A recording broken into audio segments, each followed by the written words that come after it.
एक बार की बात है, भगवान गौतम बुद्ध वन के रास्तों से होकर कहीं जा रहे थे। रास्ते में उन्हें एक व्यक्ति मिला जो एक गड्ढा खोद रहा था। गौतम बुद्ध वहीं पर थोड़ी देर विश्राम करने के लिए वृक्ष के नीचे बैठ गए और उस व्यक्ति को देखने लगे जो गड्ढा खोद रहा था। तभी उस व्यक्ति को गड्ढा खोदते खोदते एक कलश मिला। उस कलश में बहुत ही कीमती हीरे जवाहरात भरे हुए थे। यह सब देखकर वह व्यक्ति बहुत खुश हुआ और सोचने लगा, आज मेरा भाग जाग उठा है। उस व्यक्ति ने हीरे जवाहरात से भरे हुए उस कलश को भगवान गौतम बुद्ध के चरणों में रख दिया और कहा, हे भगवान, आपके आशीर्वाद से ही मुझे यह बेशुमार धन दौलत प्राप्त हुई है, इसलिए मैं इनसे कुछ हीरे जवाहरात आपको भेंट करना चाहता हूँ। यह सब सुनकर भगवान गौतम बुद्ध ने उस व्यक्ति से कहा, तुम्हारे लिए यह धन दौलत है, लेकिन मेरी नज़र में यह जहर के समान है, क्योंकि बिना मेहनत के प्राप्त हुई धन दौलत जहर के समान ही होती है। इतना सुनकर वह व्यक्ति गौतम बुद्ध से नाराज होकर उस कलश को लेकर चला जाता है। उस व्यक्ति ने बाजार में सभी हीरे जवाहरात बेचकर बंगला, गाड़ी और बहुत सारी संपत्ति खरीद ली और गरीब से करोड़पति बन गया। थोड़े दिनों बाद किसी ईर्ष्यालु व्यक्ति ने राजा से उस व्यक्ति की शिकायत कर दी और बोला, महाराज, जमीन में दबा धन राजकोष का होता है, लेकिन उस व्यक्ति ने उस धन दौलत को अपने ऐशो आराम के लिए खर्च करके राजद्रोह किया है और ऐसा करना नियमों का उल्लंघन है।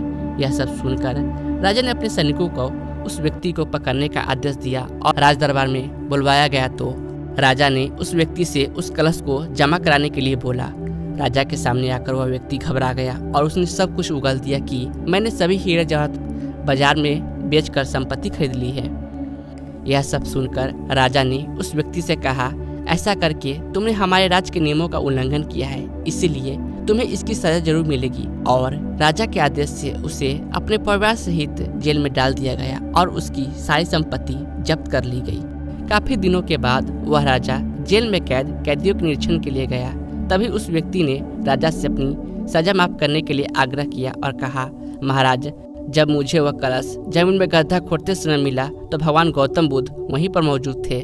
भगवान गौतम बुद्ध ने मुझसे कहा था कि इसमें धन दौलत नहीं, जहर भरा हुआ है, लेकिन उनकी यह बात न मानकर मैंने उनका अपमान किया था और आज जेल में रहकर मुझे एहसास हो रहा है कि उनकी बात बिल्कुल सच थी, क्योंकि बिना मेहनत के प्राप्त धन दौलत जहर के समान ही होती है। इसलिए मैं एक बार भगवान गौतम बुद्ध के दर्शन कर उनसे क्षमा मांगना चाहता हूँ। उस राजा ने भगवान बुद्ध को सम्मान से अपने राज्य में आमंत्रित किया और जेल से निकालकर उस व्यक्ति को भगवान बुद्ध के पास लाया गया। उस व्यक्ति ने भगवान बुद्ध के चरणों में बैठकर क्षमा मांगी तथा कहा, भगवान, आपकी बात बिल्कुल सत्य थी, क्योंकि कलश में सही में जहर भरा हुआ था, जिसके कारण मुझे अपने परिवार सहित जेल जाना पड़ा। भगवान गौतम बुद्ध के आदेश से राजा ने उस व्यक्ति को जेल से रिहा कर दिया। इसके बाद उस व्यक्ति ने उसी दिन से मेहनत से प्राप्त धन से अपना जीवन यापन शुरू कर दिया। दोस्तों, इस कहानी से हमें यह सीख मिलती है कि बिना मेहनत के हासिल हुआ धन हमें कभी खुशी नहीं दे सकता है, क्योंकि बिना परिश्रम के प्राप्त हुआ धन विष के समान होता है। परिश्रम से प्राप्त किया हुआ धन हमारे खून पसीनों का धन होता है और उसकी कीमत हमें पता होती है, इसीलिए हम उस धन को सोच समझ कर खर्च करते हैं। वही बिना मेहनत से कमाए हुए धन की हमें कीमत पता नहीं होती है और उस धन को हम गलत तरीके से खर्च करने लगते हैं और हम गलत रास्ते पर चलने लगते हैं। धन्यवाद।